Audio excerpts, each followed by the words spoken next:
Evolution is harsh. It rewards good adaptations and punishes the bad ones. Like the T-Rex, who clearly went extinct because he couldn't reach the food in his freezer with those stupid tiny arms. If you look at the history of human beings, the reason we're here is because we're natural givers and we don't keep things. Creighton University's Ted Klontz is the founder of the Financial Psychology Institute.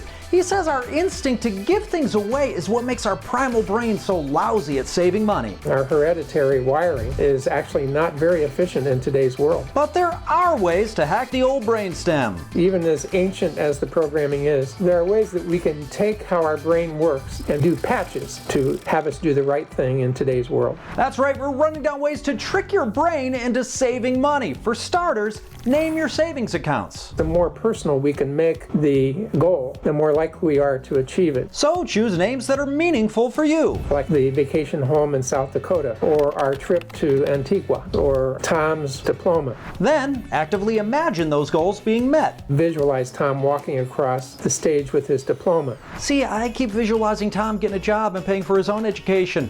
Next, whatever you're saving for, get creative to make it real for your brain. The more specific our goal is, the more likely we are to do it. One of Ted's studies really brought this to life. We talked to people about saving, then we had them do things that involve the emotions, the sight, seeing, hearing, smelling, tasting. By engaging all the senses, we increased the savings from 23% to 76%. Okay, if meaningful names and positive images are the carrot, remember to use fear as the stick. Fear causes rates of savings to increase. The reason old people do stuff like reuse paper towels is the same reason millennials are better at saving. They lived through scarcity and it stunk. So if you're in a tough spot, remember what this time feels like. If we can keep this moment in mind, that fear level, when this is all over, saving rates will increase dramatically. Just like they did for people who survived the Great Depression and the Great Recession. Next, you clearly can't be trusted, so hide your stash from yourself. Make it automatic. Use direct deposit to save so that money can't burn a hole in your pocket. The federal government knows this. That's why they take our tax withholding and our Social Security before we see it.